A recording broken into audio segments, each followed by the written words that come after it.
လူသားတို့သမိုင်းတစ်လျှောက်မှာရှေးအကြဆုံးနဲ့အသုံးအများဆုံးတထုတွေက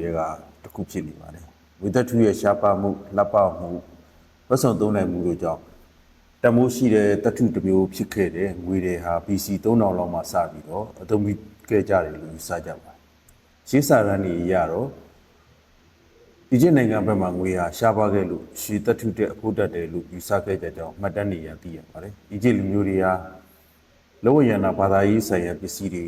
အလှဆင်ပစ္စည်းတွေဒါတွေကိုဖန်တီးရမှာငွေကိုသုံးပြုခဲ့ကြပါတယ်။ဒါအပြင်ကုန်သွယ်မှုအတွက်ငွေရင်းကားသွန်းလို့သုံးဆတဲ့ရည်ကြည်မှုခေတ်တီကိုရောက်လာခဲ့တာဖြစ်ပါတယ်။ငွေရင်းကားဟာတွေဟာဆိုရင်မြေထဲပင်လယ်ပတ်ဝန်းကျင်မှာစံငွေကြေးဖြစ်လာခဲ့ပါတယ်။ရှေးဂရိနဲ့ယောမတွေဟာစီးပွားရေးမှာငွေဟာအရေးပါတဲ့ခန်းမှာ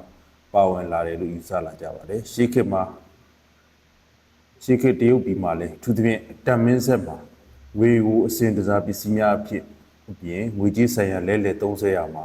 သုံးဆလာကြပါတယ်။နောက်ပိုင်းမှာတော့ဒင်္ဂါပြပြဖြစ်သတ်မှတ်သုံးဆလာကြပါတယ်။လက်ခေတ်မှာငွေဟာအဖို့တန်ပစ္စည်းဖြစ်ဆက်လက်တရှိနေခဲ့တယ်။ထူးသဖြင့်ဂျာမနီနိုင်ငံချက်သမနိုင်ငံတို့မှာရှိတဲ့ဥရောပမိုင်းတွေနဲ့အဓိကငွေရင်းမြစ်တွေဖြစ်လာခဲ့ပါတယ်။15ရာစုနှစ်နောက်ပိုင်းမှာတော့အမေရိကတိုက်ကိုရှာဖွေတွေ့ရှိမှုတွေဟာငွေစည်းကပ်ပေါ်လေးနဲ့တက်ရောက်မှုရှိလာခဲ့ပါတယ်။18ရာစုနဲ့19ရာစုနှစ်ဒီမှာတော့စမှုတလိုက်ရေးအပြီးမှာငွေတက်ထုတူပေါ်ခြင်းတန့်စင်ခြင်းအတွက်လုပ်ငန်းတွေအတွက်နည်းပညာတွေတိုးတက်လာတာကြောင့်တိုးတက်မြင့်မားလာတာကြောင့်ထုတ်လုပ်ရေးရလည်းတိုးမြင့်လာနိုင်ခဲ့ပါတယ်။ဒီနောက်မှာတပ်ပုံပညာလက်စစ်